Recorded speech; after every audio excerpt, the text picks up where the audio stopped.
Hey guys, so from Stretch Kinetics here, and today I'm going to be taking you through a short little video to help you be able to get down to touch your toes.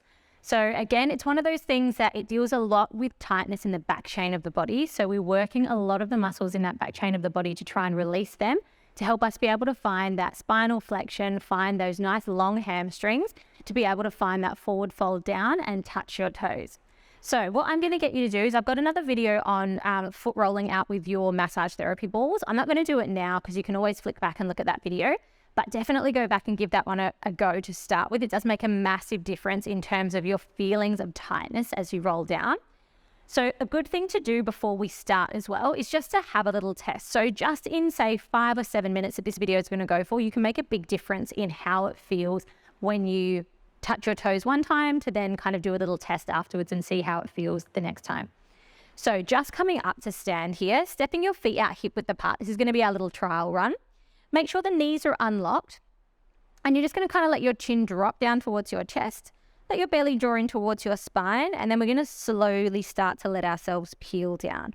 So you want to be mindful here that we're not going to let the knees hyperextend or lock out there. I'm keeping a little unlock on those knees. And I'm just going to slowly let my spine start to peel down here.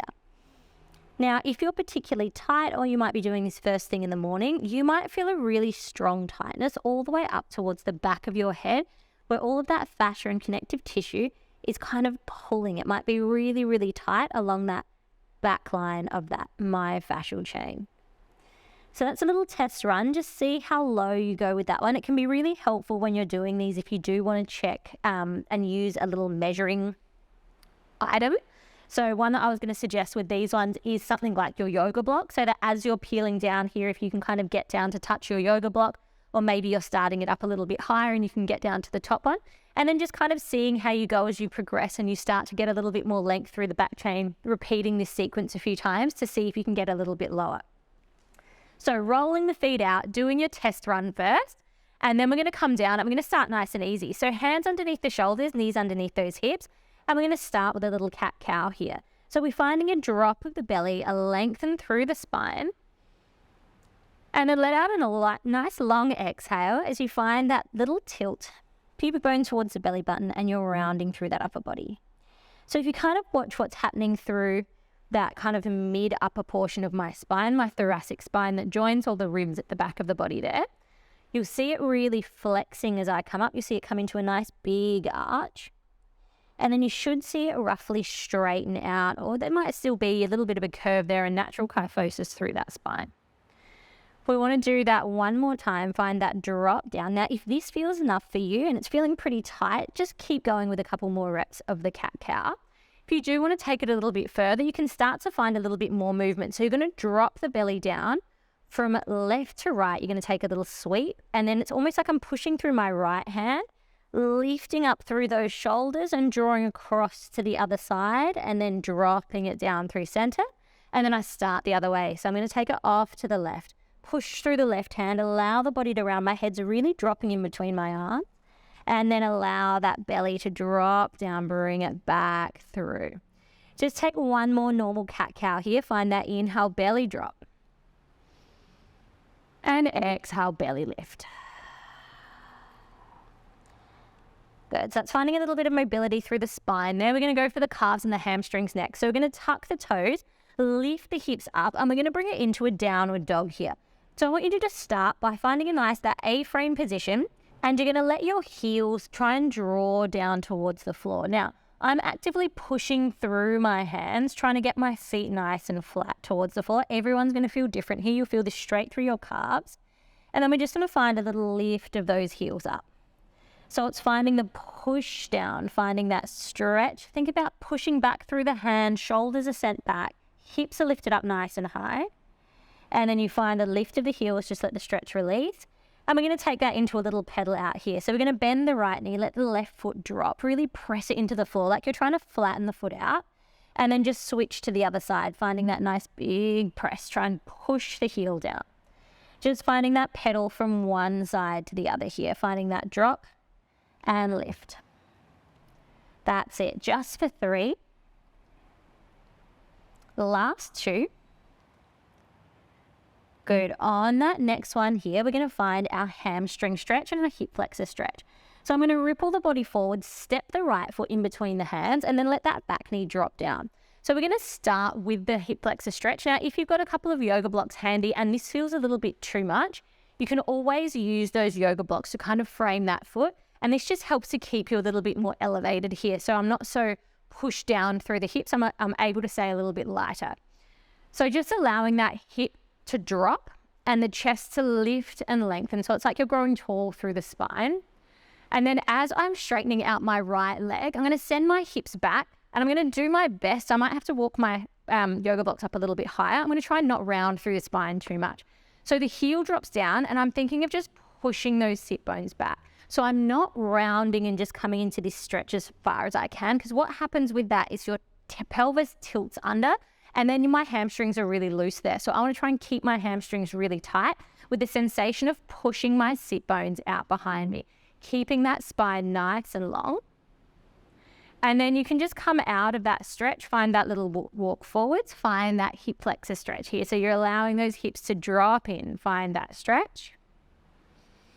And then find that little walk back. Again, you won't feel like you're going too far with this one, keeping your right leg extended. And it's just that sensation of sticking those sit bones out, allowing that chest to stay long but hinge forward. So again, you might get a little bit of rounding, but we're not allowing the body to collapse over here. The point is you want to try and keep those hamstrings nice and tight. Good. We're going to take that over to the other side. So just allow that right knee to step back. Left leg's going to step forwards. And again, you can bring your yoga blocks with you. You can be doing this without, whatever feels good for you. And you're able to control that stretch. Remember, we never want to go too far with any stretches. So I'm letting my hips drop down.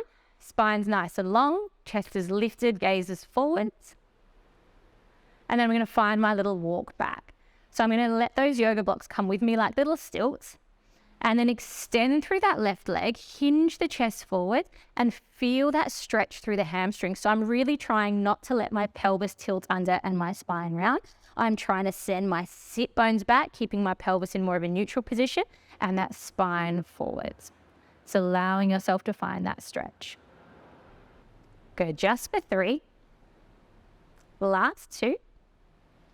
And 1. We're going to slowly let that knee bend, bring it up and out of that stretch. Let those knees walk back here.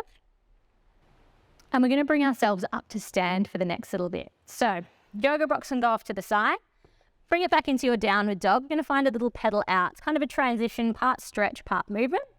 And then we're going to walk our feet in towards our hands. Nice big bend in your knees as you're allowing yourself to roll up. So we're going to find that nice, big, tall position here. Now from here, I'm going to turn to my side so that you can see. I'm going to step my feet out nice and wide. So we're going to take another little standing stretch here. Just allow the body to roll down. Again, I'm letting my knees unlock here, so I'm not kind of locking out in them or hyperextending them, but I'm letting my spine peel down. Now again, it's going to depend on how far you're able to fold yourself forwards towards the floor. But we want to find a little walk over towards that left shin or left ankle, wherever you might be. And then I want you to hold onto it and you're going to gently draw your chest towards it. Now, just like we were talking about before, without rounding too much through the pelvis, again, you're going to a little bit here. It's not a massive issue, but you just want to make sure that whatever you're doing, you can feel it through the calf, through the hamstring, along the back of that left leg. Then when you feel like you've had enough through that side, just going to find a little walk over other side. Again, make sure that that knee hasn't locked out. Take a little hold of the calf, the ankle, the knee, wherever you're at, and just drawing that chest towards your thigh here. And then we're going to gently bring it back through center. Unlock those knees. Slowly rolling yourself all the way up. Head's the last thing to come up. Heel toe those feet in together. You're going to finish with a couple of nice big breaths here. Bend the knees, big circle through those arms. We're going to catch the left wrist into the right hand. And we're going to find a big reach up and over. So I'm trying to ground through my left foot as I pull through that left arm. And then gently bringing it back through center. We go up and over to the other side.